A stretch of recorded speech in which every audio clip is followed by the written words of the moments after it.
안녕하세요. 박철우 강사입니다. 오늘은 특별한 게스트 한 분을 모시고 이번 회차를 이제 진행을 해보려고 하는데요. 반갑습니다. 예, 반갑습니다. 우리 김한별 님이신데요. 자기소개 한번 직접 부탁드립니다. 네, 저는 얼마 전에 15년 동안 다니던 KBS를 떠나서 뉴미디어 세상에서는 스타킴으로 활동하고 있는 전 KBS 아나운서 김한별이라고 합니다. 반갑습니다. 스타킴. 네. 스타킴이라고 불러드릴까요? 아니면 한별님이라고? 네, 편하게 해주시면 될 것 같고요. 네, 저는 한별님이라고? 예, 그것도 제 자아고 이것도 제 자아고 일종의 다양한 자아 혹은 부캐라고 생각하시면 좋을 것 같아요. 요즘도 부캐 시대니까. 네. 네. 그 이전에 이제 KBS에서 혹시 네네. 어떤 프로그램 좀 하셨나요? 저는 정말 아나운서가 할 수 있는 모든 영역의 방송들을 했거든요. 15년이니까 올해도 했고 다양하게도 했죠. 일단 뭐 뉴스는 기본이고 라디오 DJ, MC, 교양, 시사 그 중에서도 저는 예능을 주로 했었어요. 예능. 특히 음악 방송을 오래 했기 때문에 라디오 DJ를 15년 동안 했었고 그리고 음악 프로그램, 정통 음악 프로그램 콘서트 P를 7년 동안 최장수 진행자거든요. 네, 그래서 덕분에 2020년에는 한국 아나운서 대상에서 TV 예능상도 받았고요. 네, 다양한 영역에서 활동을 했습니다. 그 제가 그 SNS 네. 저도 이제 팔로워를 하고 있는데 앨범도 내셨던데 목소리가 이제 그거 좀 밝히기 힘든 역사. 아닙니다. 저는 나중에 네. 크리에이터 영역에 대한 얘기를 할 때 자연스럽게 나올 줄 알았어요. 그래요? 예. 그 갑자기 생각이 나가지고. 예. 뭐 다양한 활동들을 했습니다. 네. 어떻게 보면 좀 저는 특이한 아나운서였어요. 우리가 흔히 생각하는 아나운서의 모습들이 있잖아요. 저도 그런 꿈을 꾸면서 KBS에 입사를 했죠. 그렇죠. 그래서 신입사원 연수를 딱 봤는데 정말 제가 생각했던 정말 제가 꿈같이 정말 롤모델처럼 생각했던 선배님들이 계시는 거예요. 그래서 그분들을 만나서 이런저런 얘기를 들으면서 생각한 게 나는 저분들처럼 못 되겠는데? 그러니까 우리가 야구로 비교를 하면 우리가 150, 160km의 패스트볼을 팡팡 던지는 이 정통파 투수들이 있잖아요. 그렇죠. 근데 그분들을 그런 정통파 투수에 비유를 한다면 저는 아무리 생각해도 아무리 노력해도 150, 160은 못 던지겠는 거예요. 근데 이미 저는 입사를 했고 마운드 위에 올라가서 타자를 상대해야 되는데 150 못 던진다고 공을 안 던질 수는 없잖아요. 그렇죠. 내려갈 수도 없고 피할 수도 없고. 근데 생각을 해보니까 저는 그런 패스트볼은 없는데 그 패스트볼을 한 100점짜리 패스트볼이라고 했을 때 한 7, 80점짜리 변화구는 몇 개 가지고 있더라고요. 그래서 일단 던져봤는데 150, 160을 던지는 투수는 본인이 삼진을 잡겠죠. 근데 저는 삼진은 아니어도 동료들이 수비로 도와줘서 아웃을 잡을 수 있더라고요. 그렇죠. 그래서 변화구를 던져도 되네. 그리고 때로는 이게 먹히네. 그렇다면 나는 100점짜리 패스트볼은 없지만 7, 80점짜리 변화구를 여러 개 갖춰보자 라는 생각으로 어떻게 보면 정통 아나운서분들이 안 하는 역할들을 제가 자처해서 많이 했었어요. 그러다 보니까 아나운서가 할 수 있는 정말 모든 영역에서 더욱더 활발하게 활동을 하고 할 수가 있었죠. 오히려 더 다양한 분야에서. 네. 그 퇴사 이후에 지금 이제 크리에이터로서 또 이제 활동을 많이 하고 계시는데 네. 어떤 활동 하시는지 또 좀 뭐 채널도 좀 어떤 게 있는지 말씀 주시면 좋을 것 같아요. 네, 일단 KBS를 나온 이후에 KBS 외에 정말 모든 영역에서 활동을 할 수가 있더라고요. 그래서 유튜브 채널도 운영하고 있고 강의도 하고 있고 그리고 작가, 가수 그리고 이런 인터뷰 여러 가지 면에서 좀 제가 할 수 있는 영역들을 확장시키고 있습니다. 그 이번 이제 한양여대 크리에이터 과정에 어떻게 보면 이제 이런 토크쇼 방식을 보통 이 강의 프로그램에서 잘 안 하는데 저는 좀 이렇게 새로운 방식을 좀 해보고 싶어서 우리 한별님 모셨고 또 이제 어떻게 보면 1인 방송의 조금 노하우를 많이 좀 들어보고 싶어서 우리 이제 한별님을 제가 섭외를 했거든요. 그래서 그 1인 방송 이제 하실 때 어떤 좀 노하우나 이런 것들이 있나요? 노하우. 일단 방송도 어떻게 보면 저는 소통의 영역이라고 생각을 하거든요. 이게 글로써 풀어내는 소통도 당연히 있겠습니다만 말로써 소통할 수도 있고 이제는 영상의 시대잖아요. 그렇죠. 글이, 말이 종합적으로 이젠 영상으로 표현되는 시대이기 때문에 어떻게 보면 이 1인 방송이라는 것은 소통의 영역이 영상 그리고 방송으로 확장됐다 이렇게 생각하시면 좋을 것 같고, 특히 예전에는 이 영상, 방송이란 영역이 자본의 논리 그리고 방송국이나 특정한 단체에서만 가능했었는데 그렇죠. 이제는 스마트폰 하나만 있으면 누구나 방송을 할 수 있는 세상인 거잖아요. 그리고 어떤 크리에이터 분들은 방송국의 매출을 넘어서는 분들도 있고 영향력 면에서도 훨씬 더 뛰어난 분들이 있기 때문에 확장의 영역에서는 분명히 누구에게나 기회가 주어졌다. 저는 이렇게 생각을 하는데 우리가 방송이라고 했을 때 너무 어렵게 생각하시는 경우가 많이 있지만 소통이라는 창구로 생각한다면 조금 더 쉽게 다가갈 수 있을 것 같거든요.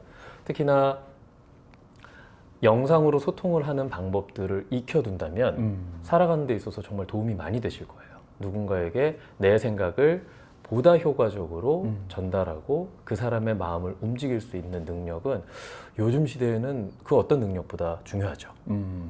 그러니까 저도 이제 사실은 이제 1인 방송 유튜브를 한다 그러면은 네. 1인 방송 스타일이 제일 효율적이고 왜냐면 뭐 내가 나와서 그냥 말을 하는 거니까 장면도 채워지고 사운드도 이제 해결이 되니까 어떤 편집 소요도 좀 줄일 수 있고 장점이 있다고 생각을 하는데, 또 이제 새로 시작하는 사람들 일반인들 입장에서는 뭔가 자기 얼굴을 드러내고 이렇게 하는 게 네. 뭐 아마 이렇게 생각하실 수도 있어요. 아, 저렇게 뭐 아나운서 하셨던 분들은 자기 뭐 맨날 카메라 앞에 나왔던 사람이니까 1인 방송 이렇게 할 수 있는데 일반인이 그거 쉽지 않다라고 생각할 수 있거든요. 네. 근데 그런 거에 대해서는 좀 어떻게 생각하세요? 저는 오히려 유명세가 있거나 아니면 방송에 너무 익숙한 분들은 양날의 검을 갖고 있다고 생각해요. 그러니까 저는 익숙하죠. 그리고 카메라나 이 환경들이 저한테는 굉장히 그렇죠. 편안한 상태인데 과연 시청자분들이 그걸 원할까? 이걸 생각해 봐야 된다고 생각을 하는 거예요. 방송이라는 거는 일종의 올드 미디어였죠. 그렇죠. 그리고 그 공식이 있습니다. 근데 과연 뉴 미디어에서 유튜브나 다른 컨텐츠나 플랫폼을 선택하신 분들도 올드 미디어의 똑같은 그것을 원하냐? 이건 좀 아닐 수 있다고 생각하거든요. 이 올드 미디어에 지친 분들은 뉴 미디어에서 새로운 걸 보고 싶어 하시는데 똑같은 공식으로 똑같은 화면을 틀어준다고 그게 뉴 미디어냐? 이건 좀 아닐 수 있다라는 거죠. 그렇죠. 그렇다면 과연 인지도가 있고 유명하다고 무조건 성공하느냐? 그것도 아닐 수 있다라는 겁니다.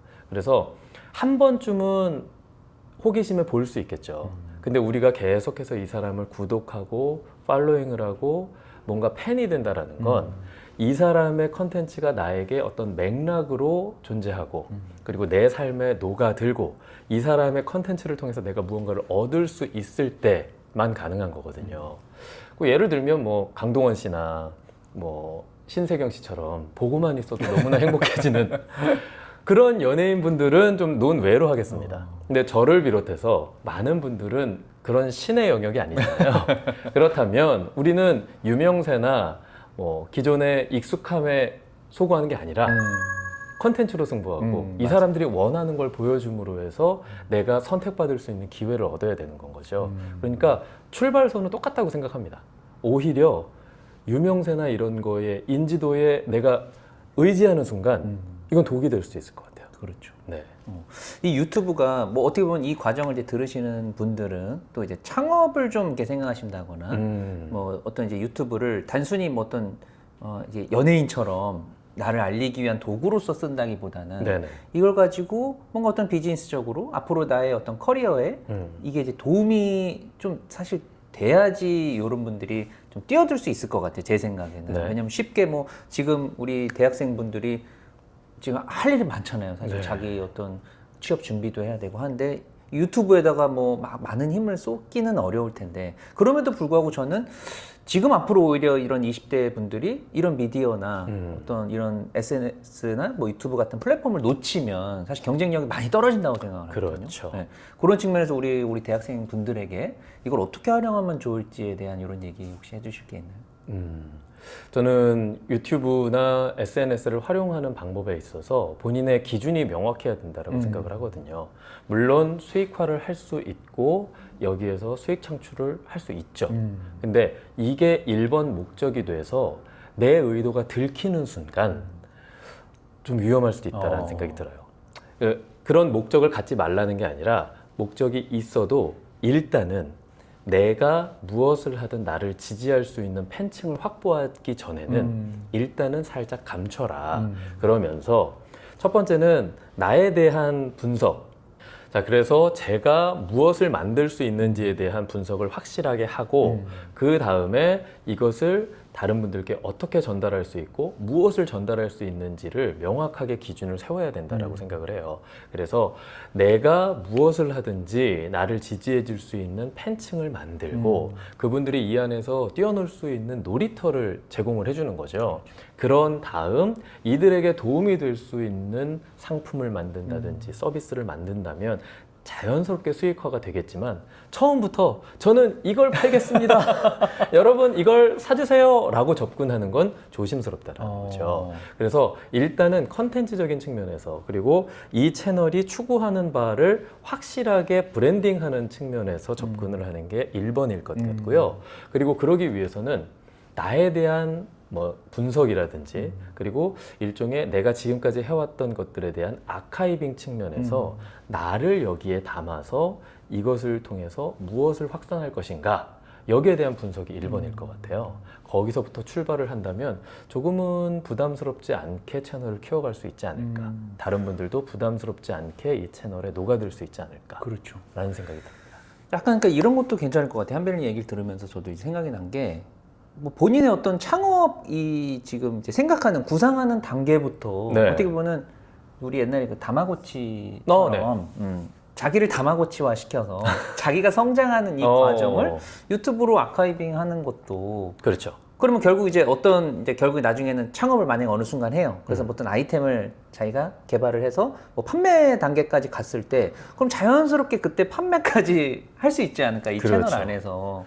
그리고 시청자나 청취자가 무엇을 원하는지를 기획 단계부터 명확히 알면 너무 좋지만 사실 변수도 많고 어떻게 바뀔지 모르기 맞아요. 때문에 함께 성장해 나아가면서 그들의 아이디어도 얻고 내 아이디어도 얹어서 브레인스토밍을 해가는 과정도 굉장히 중요할 것 같다는 생각이 들고 그렇게 돼야 아마 지지하시는 분들도 이 채널을 내가 함께 키웠어. 그리고 여기에 맞아요. 대한 충성도나 지지도가 높아지지 않을까라는 생각이 듭니다. 결국 구독자가 이제 많은 채널들 보면 그런 지금 말씀하신 이게 끈끈한 어떤 이런 네. 관계. 아, 나 이 채널 되게 진짜 아기 때부터 네. 구독했었는데 이렇게 큰 모습을 보니까 굉장히 뿌듯하다. 뭐 이런 얘기를 저도 보면 공감대가 좀 생기더라고요. 네. 특히 세상이 많이 바뀌었다는 걸 느끼는 게 저는 어떻게 보면 올드 미디어, 레거시 미디어에서 활동을 했었잖아요. 그렇죠. 그리고 올드 미디어를 대표하는 얼굴이었고 뉴 미디어 세상은 전혀 다르더라고요. 공식 자체가 완전히 다른 게 올드 미디어에서는 제대로 만들어진 결과물을 여러분들께 전달합니다. 그래서 중간중간에 멘트가 틀리거나 어떤 실수가 있거나 하면 NG예요. 그렇죠. No good. 이건 편집돼야 돼. 없어져야 돼. 다시는 그런 실수가 반복되면 안 돼. 였는데 뉴미디어 세상은 오히려 그런 편집되지 않은 실수들이 컨텐츠가 될 수 있고 그렇죠. 함께 성장해가는 과정으로서의 맥락을 부여하더라고요.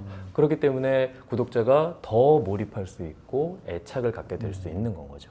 그래서 올드 미디어에서 노 굿이 뉴 미디어에서는 오히려 더 굿이 될 수도 있는 그런 세상이 됐기 때문에 그 문법과 공식을 정확히 파악하는 게 중요하다고 생각합니다. 굉장히 중요한 말이네요. 이게 너무 이제 초보자들 같은 경우는 네. 이렇게 사실 실력은 안 되는데 완벽하려고 막 너무 하다 보니까 오히려 그게 좀 부자연스러워 보이고 맞아요. 이런 부분이 있는데 오히려 그런 면에서는 노굿도 굿이 될 수 있다. 그렇죠. 이게 굉장히 좀 와닿는 부분인 것 같아요. 네. 그 유튜브 같은 경우는 사실 이제 여러 가지 수익 창출 전략들이 이제 있잖아요. 시스템적으로도 뭐 네. 어떤 직접적인 수익도 창출할 수 있고 어느 정도 단계가 되면 그리고 뭐 요즘에 이제 쇼핑 기능도 생겼고 뭐 후원도 해줄 수 있고 네. 또 뭐 그런 어떤 유튜브 안에 시스템을 이용하지 않더라도 사실 내 컨텐츠가 뭐냐에 따라서 어떤 광고주들이 직접 또 이렇게 연락을 해서 네. 광고도 이제 받을 수 있고 뭐 자기 상품을 또 채널이 어느 정도 키워지면은 거기에 이제 자기 브랜디드 컨텐츠도 제작을 해서 뭐 판매도 할 수 있고 네. 뭐 굿즈를 만든다든가 맞습니다. 뭐 여러 가지 이제 수익 창출 방식들이 이제 있어서 뭐 정말 수익 창출을 잘 하시는 분들은 유튜브 가지고 뭐 다른 직업이 없는 이런 전업 유튜버들도 많은데 그렇다고 쉬운 일은 아니잖아요. 네. 그렇죠? 우리 한별님은 그런 어떤 수익 전략 유튜브 안에서 그런 것도 어떻게 좀 비전을 세우고 계신지 여쭤봐도 될까요? 네. 앞서 말씀드렸다시피 자신의 기준을 세우는 게 굉장히 중요하다는 말씀을 드렸는데 저는 일단 기준이 유튜브 자체로 수익 창출은 고려하지 않고 있습니다. 일단은. 왜냐하면 제가 사실은 이 유튜브 채널을 2012년부터 시작을 했었어요. 그랬는데 그 당시에는 저희 회사에 유튜브 활동과 관련된 내규도 없었고 기준이 없었기 때문에 그렇죠. 회사에서는 좀 조심스럽게 저희 활동에 대해서 다시 한번 좀 생각을 해봐라 라는 권유를 했었거든요. 그러면서 대신 개인 유튜브 채널보다는 회사의 유튜브 채널을 론칭하는데 좀 참여하면서 크리에이터로 활동하면 어떻겠느냐라는 제안을 하셔서 그렇게 활동을 했었거든요. 그러다 보니까 지금 제가 가지고 있는 채널은 수익 창출도 당연히 안 됐었고 개인 채널로서 활동이 좀 제약이 있었죠. 그래서 한동안 안 하고 있다가 이번에 제가 퇴사를 하면서 자연스럽게 다시 살린 케이스인데 그러다 보니까 저는 처음부터 수익 창출도 생각이 없었고 저는 이 채널을 일종의 제가 지금까지 했던 김한별 아나운서로서의 활동을 정리하는 아카이빙 혹은 포트폴리오로서의 기능을 지금까지는 정리를 했었고 이제는 김한별 아나운서의 활동이 정리되고 나서 스타킴으로 활동을 하는 데 있어서는 저는 브랜딩에 좀 충실하고 싶다라는 생각이 들어요. 자, 그래서 이 유튜브 채널에서 직접적인 수익을 창출하기보다는 제가 어떤 생각을 가지고 있고 앞으로 어떤 컨텐츠를 만들어 갈 것이며 이런 능력이 있습니다를 통해서 그 이후에 제 활동들을 좀 보여줄 수 있는 포트폴리오적인 역할을 하는 거죠. 그래서 자연스럽게 다른 활동들과 연계가 되더라고요. 그래서 MC 섭외가 오기도 하고 그리고 출판 제의라든지 음악 활동 그리고 다양한 채널의 출연이나 이렇게 유튜브 컨텐츠로 나라는 사람을 알리고 그걸 가지고 또 다른 기회를 창출할 수 있는 일종의 포트폴리오, 브랜딩의 역할을 좀 하고 있습니다. 그러니까 사실은 저도 만약에 이제 가까운 사람이 저한테 물어보면 뭘 하든 채널이 크면은 그 안에서 정말 할 게 많다. 네. 그리고 내가 상상치 못했던 여러 가지 진짜 부가가치들이 아마 제안도 많이 올 거고 네. 할 거다 얘기하는데 그 단계까지 가는 게 문제잖아요. 그렇죠. 거기까지 버티는 게 문제인데 그걸 어떤 버틸 수 있는 이제 그 자기 기준이 중요하지만 그럼 버틸 수 있는 어떤 그 동력을 어디서 찾아야 될까요? 우리 이렇게 시작하는 입장에서는. 일단 내가 재밌어야 될 것 같아요. 내 컨텐츠가 재밌어. 다른 컨텐츠 보는 것보다 내 컨텐츠를 보고 또 보는 게 재밌으면 더 만들고 싶고 그리고 계속해서 보면서 이걸 어떻게 하면 더 잘 만들 수 있을까를 고민하게 되는 것 같더라고요. 결국은 내가 나를 사랑해야 되고 내 컨텐츠를 사랑해야 누군가도 내 것을 선택하는 거 아닙니까? 그러니까 그런 것처럼 일단 기본적으로 내 것에 대한 애정이 있어야 되고 애착이 있어야 되고 많은 관심과 시간을 들여야 되는 거죠. 그래서 누군가는 그런 얘기를 하시더라고요. 유튜브 채널을 만드는 걸 식당 창업에 비유를 하시는데 물론 매번 줄 서서 소위 대박집이라고 하죠. 그런 식당들도 있죠. 그렇죠. 근데 어떤 분들은 너무 그렇게 분주해서 누가 오고 가는지도 모르는 대박집보다 정말 소소하지만 몇 분이 오셔서도 주인과 얘기를 나누면서 그분들이 원하는 것들을 정성껏 만들어서 느리게 천천히 소통하면서 드시고 가는 심야식당 같은 맞아요. 집을 원하는 분들도 있잖아요. 내가 어떤 채널을 만들고 싶은지를 명확하게 규정하신 다음에 거기로 가야지. 저는 심야식당을 하고 싶은데 대박집이 부럽다라고 하면 이건 너무나 이율배반이고 채널을 운영하는데도 힘들죠. 그렇죠. 목적이 다르니까. 그래서 내가 진짜 원하는 채널의 방향이 뭔지, 목적이 뭔지 이거부터 세우시는 게 중요할 것 같습니다. 그러니까 저도 이제 교육할 때 항상 말씀을 드리는 게 소재를 먼저 처음에 찾아야 되는데 네. 여기서 자기가 웬만하면 좋아하는 소재, 그러니까 뭐 예를 들면 취미, 그러니까 소재를 여러 가지 갖고 고민을 한다 그러면 자기가 이제까지 쭉 해왔던 어떤 뭐 전문 분야가 있고, 네. 근데 나는 요거는 한지는 얼마 안 됐지만, 난 요거 뭐 예를 들면 요리를 하는 걸 좋아한다. 근데 이분이 뭐 예를 들면 음악을 뭐 한 30년 하셨던 분이에요. 실제 제 교육생 중에 그런 분이 계셨거든요. 네. 클래식 음악 쪽에서 30년 일을 하셨는데 요리는 이제 요즘에 이제 관심을 갖기 시작한 거예요. 음. 그리고 이분이 그 두 개 가지고 사실 고민은 그분은 요리 쪽으로 거의 방향을 맞췄는데 제가 이제 소개를 듣다 보니까 클래식 음악 이런 거를 그럼 30년 하셨으면 여러 가지 정말 노하우들도 많고 정보나 지식이 많을 텐데 이런 거를 좀 대중들이 편안하게 클래식에 대해서 알 수 있게 그 매력을 느낄 수 있게 해주면 좋겠는데 왜 그거는 이제 고려를 안 하시냐 했더니 그거는 이제 지겹다는 거죠. 일로서 많이 했고 뭐 유튜브로까지 그거를 이제 안 하고 싶고 자기는 요리를 하고 싶다는 거예요. 그래서 저는 이제 제가 미련이 좀 남아서 마지막에 요리하면서 그럼 클래식 얘기 좀 하시라고 했는데 저도 지금 방금 그게 떠올랐는데 잘하는 것과 좋아하는 것이 있을 때 이걸 적절히 섞을 수 있으면 너무너무 좋을 것 같거든요. 그래서 요리를 만들 때도 그냥 만드는 게 아니라 어떤 클래식 그렇죠. 음악의 제목을 따와서 이 음악과 어울리는 요리, 그러면 내가 잘하는 영역에 대한 전문적인 설명과 함께 내가 좋아하는 요리를 만들면서 두 개를 접목시킬 수 있잖아요. 그렇죠, 저는 이런 그렇죠. 믹스드도 굉장히 중요하다는 생각을 합니다. 그랬을 때 그분의 어떤 부가가치는 어떤 게 생길 수 있을지 저희가 한번 이렇게 비전을 상상해 볼까요? 근데 그거 너무 아이디어 좋네요. 클래식의 어떤 그 컨셉을 따와가지고 그렇죠. 그거 가지고 이제 요리를 기획을 한다. 그리고 음악적인 면에서 저도 사실은 음악에 오래 몸담고 있었고 음악 컨텐츠를 오랫동안 해왔던 사람으로서 유튜브 세상에서 제일 제약이 뭐냐면 저작권이거든요. 그렇죠. 근데 클래식 같은 경우에는 조금은 자유롭습니다. 그렇기 때문에 본인이 갖고 있는 그 클래식의 영역을 유튜브 세상으로 가져올 수 있다라는 거죠. 그런 면에서는 내가 지금 하고 싶은 것과 지금까지 해왔던 잘하는 영역을 접목시켜서 그러면 이 커리어와 내가 앞으로 가고자 하는 방향이 이어질 수 있는 거죠. 이런 접점을 찾을 수 있는 것만으로도 굉장히 출발선이 앞서 있다라고 저는 생각을 해요. 이런 융합을 좀 생각해 보는 거 좋네요. 어떤 딱 하나의 소재로만 가는 것보다는 네. 내가 관심 있어 하는 분야가 이제 여러 가지면 그런 것들 적절히 믹스를 해서 네. 합쳐보는 것도 괜찮을 것 같고 그분이 예를 들면 이제 그렇게 클래식과 어떤 요리를 접목시켰을 때 이게 오프라인으로 어떤 이제 뭐 클래스 운영이나 이런 네. 걸로 가도 사실 너무 매력적일 것 같고 그렇죠. 그죠? 그걸로 뭐 가장 쉬운 거는 뭐 책도 바로 출판도 할 수 있을 것 같고 네. 또 그게 이제 어떤 뭐 그 사람의 어떤 브랜드가 좀 잡힌다고 하면 그 요리하시는 분들은 이거 막 요즘에 막 밀키트 만들기도 하고 그렇잖아요. 그렇죠. 클래식 어떤 뭐 맛있는 뭐 어떤 클래식이라든가 이런 식으로 브랜드를 또 만들 수도 있고 하는 네. 거니까 또 쇼핑으로 또 판매도 할 수 있고 여러 가지 그러니까 이게 컨텐츠로 어떤 접근을 해도 결국은 어떤 부가가치를 낼 수 있는 어떤 전략이나 비전은 충분하다. 네.